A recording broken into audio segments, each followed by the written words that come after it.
You know that moment in a conversation when someone says something and their words are, well, one thing, but what they really mean is something else entirely. Oh, yeah. It's like you have to sort of read between the lines, right? Hmm. Happens all the time, from just casual chats to really important discussions. Absolutely. It's that whole layer of unspoken meaning, the stuff we imply without ever, explicitly stating it.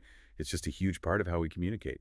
And there's actually a whole fascinating area of linguistics dedicated to figuring out how this works. It's called conversational implicature. Right. It's the meaning a speaker hints at or suggests or implies, even if it's not literally contained in the words they use. Exactly.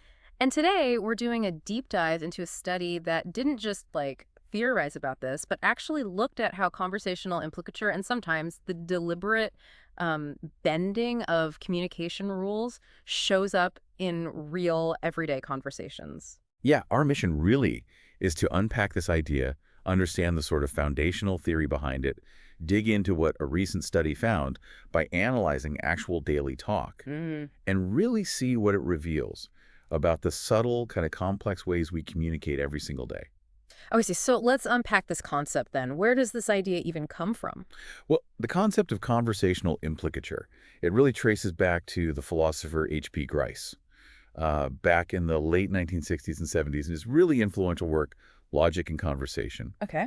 He proposed this powerful idea about how we make sense of language beyond just the literal meaning. And what was that big idea? What was the core of it? Grice suggested that conversation isn't just, a random string of utterances. It's fundamentally a cooperative activity. Cooperative, right. We implicitly assume that the people we're talking to are generally trying to be helpful and make their contribution meaningful to the conversation. This is what he called his cooperative principle. So the idea is we go into a chat assuming the other person is trying to, I guess, play by the rules, essentially? Yeah, precisely. Yeah. You assume they're contributing appropriately at whatever stage of the conversation you're at. And Grice broke this big cooperative principle down into specific guidelines or maxims that speakers are generally expected to follow. Okay. There are 4 of them. All right. Lay them on us. What are they? So first, there's the maxim of quantity. This is all about being informative. Say enough, but don't say too much, just the right amount of information needed for, the current purposes of the exchange. Okay. Informative but concise. Got it. What's next? Next is the maxim of quality. This one's about being truthful. Basically, don't say what you believe to be false, and don't say things if you lack adequate evidence. Be genuine. Be honest and have your facts straight, more or less. Makes sense. Exactly. Then there's the maxim of relevance. This one feels pretty intuitive, right? Just be relevant. Yeah. Stick to the conversation topic or what's being discussed. Right. Don't suddenly start talking about your pet llama when someone asks about the weather. Well, unless maybe your pet llama caused the weird weather. But yeah, generally stay on topic. Okay. And finally, the maxim of manner. This is about how you say things. Be clear, be orderly, avoid obscurity and ambiguity. Make it easy for the listener to understand you. So the listener's job then is to interpret what you say, kind of assuming you're trying to follow these rules. Yeah. Be informative enough, truthful, relevant, and clear. Yes, that's the baseline assumption. But here's where it gets really interesting. Uh-huh. Grice realized that sometimes a speaker doesn't fail to follow maxim. They appear to violate one, but they do it intentionally. Intentionally. And they do it specifically to prompt the listener to figure out a deeper implied, meaning the implicature. Ah, okay. So they're deliberately breaking a rule, but it's not a breakdown in communication. It's actually a sophisticated way to communicate something indirectly. Exactly. The listener sees this apparent violation and thinks, hold on, why did they say that? Given that I assume they're still trying to be cooperative, there must be a reason. They said something irrelevant or uninformative or maybe unclear. And that reason is the implied message. The study we're looking at gives some great examples of this, straight from real conversation data. Okay, let's look at those. How about the maxim of quantity? What does following it look like versus violating it? Following quantity is pretty straightforward, like person A asks, what is your major? And person B just replies, applied linguistics. Simple. Just the info needed. Right. Now, violation. The study of an interesting one here. Yeah. Person A asks, what are you doing? And person B responds, I have built a new house recently. Huh. That is a weird answer to, what are you doing? So why is the study calling that a quantity violation? It feels like it's giving too much info, maybe? Or just unrequested info. Exactly. Or maybe information that isn't directly relevant to the current moment of what are you doing right now. It kind of implies maybe they're busy or preoccupied. Right. It forces you to look for the implied link. Maybe they're tired because they were building or they're distracted, or that activity is the reason they can't do something else the asker might have had in mind. Precisely. It violates that expectation of giving just the relevant, sufficient info for this specific question asked. Okay, how about quality, the truthfulness one? Following quality. Person A asks, "Where are you?" Person B replies, "I am at school." Simple enough if they're actually at school. Right. And violating quality. The study's example is person A, where are you? Yeah. And person B, I'm at a shopping mall. Yeah. This one's interesting because the study notes it conveys a kind of weaker statement than maybe expected. Weaker. How so? Well, it could mean they aren't where you perhaps expected them to be, or maybe they're trying to avoid saying their actual location for some reason. It implies there's a reason they're saying something that might not be the full truth, or even literally untrue in that specific context. Gotcha. Relevance seems like the most obvious one to violate, maybe. It can be, yeah. Following relevance. Person A, did you get the results? Person B, yes, I got it on time. Direct answer, relevant. Okay.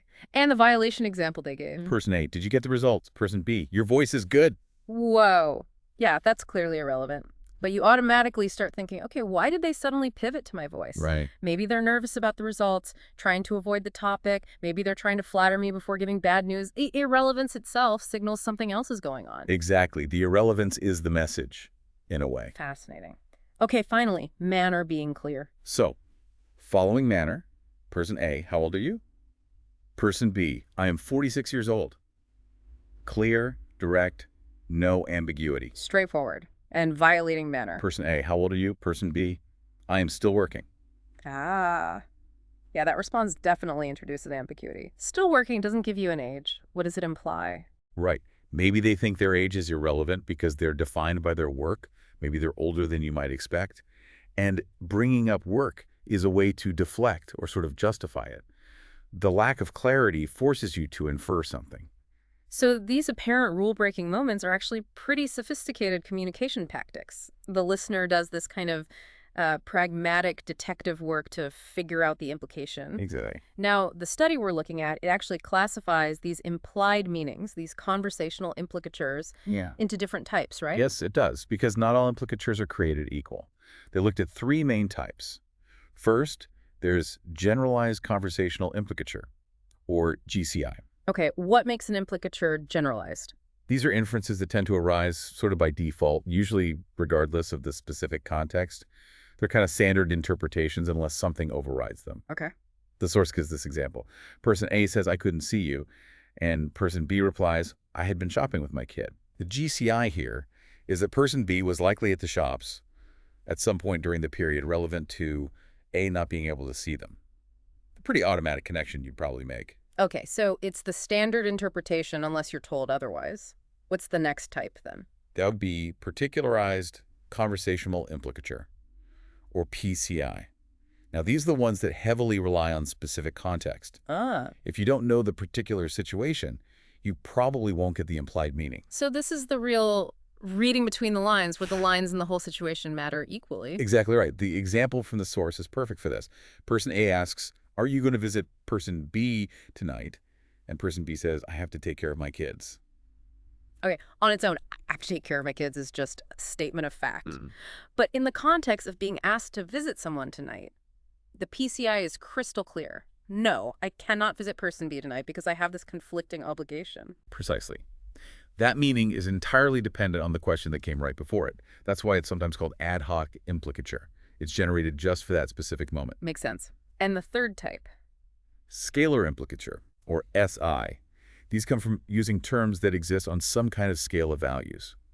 When a speaker uses a weaker term on the scale, it typically implies that the stronger terms on that scale are not true. Okay, like scales. Give me an example. Think of scales like all, some, or always, often, sometimes, or even excellent. Okay. So saying some implies not all. Exactly. The study uses the example, some employees did not get their payment. Now, literally, that statement just means at least one employee didn't get paid. Could be all of them didn't. Right. But the scalar implicature, the SI, is that not all employees got paid. Because if all of them hadn't gotten paid, the speaker probably would have just said all or none. Got it.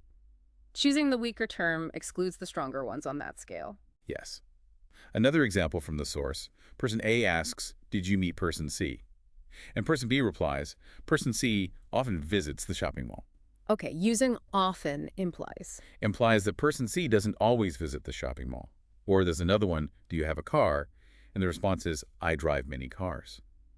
In that context, it implies the person knows how to drive. Right, which is maybe lower on a scale of car-related abilities than actually owning a car, but relevant. Exactly. Okay, so we have the theory from Grice, the cooperative principle, the maxims, how violations create implied meaning, and these three types of implicature: GCI, PCI, SI. Now, what did this study actually find when they looked at real daily conversations? Right. So the study, its main goal was to investigate how CI and maxim violations actually work in the messy reality of daily talk, not just in carefully constructed examples or movie scripts, though it did reference findings for those other kinds of contexts too. And what kind of data did they actually use? They analyzed a set of 77 conversations. They gathered data from conversations recorded by students. They used an existing linguistic data set, and they even pulled some conversations they found online. Okay. And it included some that were originally in Arabic and Tamil, which were then translated for the analysis. So a pretty decent chunk of real-world talk. What were the sort of headline findings? Well, first, reinforcing the theory, Mm. they confirmed what we were just discussing. Context is absolutely critical. You really need the situation to decode the implied message. Okay, not a huge surprise there, but important validation. What about the types of implicature? Did one type pop up more than others? Yes, and this was really interesting. When they counted up the instances of each type, particularized conversational implicatures, those really context-dependent ones, the PCIs, they were the most frequent type in these daily conversations. Really? Yeah, they identified 34 instances of PCI compared to 26 GCI, the more default ones, and only 17 SI, the scalar ones.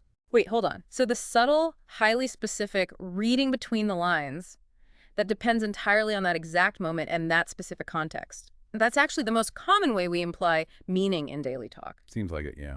That's fascinating. It's not just some rare thing. It's apparently dominant. It is. And what's more, this finding actually lines up with other studies that have looked at different languages in different contexts. It suggests it's a pretty universal feature of spontaneous conversation. Wow. Okay. And what about the maxim violations? How often did people actually bend those rules? They found maxim violations were pretty common. 40 out of the 77 conversations they analyzed involved one or more violations of Grice's cooperative principle. That's over half. So intentionally bending the rules is happening constantly in our chats. Were the violations skewed towards one particular maxim, like maybe relevance or manner? Well, interestingly, this study looking at daily conversation, the violations were actually relatively spread out across all four maxims. They found 14 quantity violations, 12 quality, 13 relevance, and 13 manner violations. And they noted this contrasts with some studies that looked at more scripted contexts, like that Mulan movie study mentioned in the source, where manner violations, how something was said, were the most prevalent. Okay, that is a striking insight. So, unlike in a movie script where how you say something, manner, might be the main way to imply drama or irony, Right. in real messy daily chat, we're bending the rules of what information we give, quantity, how truthful we're being, quality, whether we stay on topic, relevance, and how clear we are, manner, almost equally often, to get our implied points across. Yeah, it seems that way from this data. That tells you something about the diverse sort of toolbox of strategies we use to communicate indirectly. It really highlights the adaptability of our communication. Yeah, it really does. So, okay, let's bring this home. What does all of this mean for you listening right now? Why should understanding conversational implicature matter outside of, a linguistics class? Well, because this isn't just theory. This is really the engine room of so much of our daily interaction.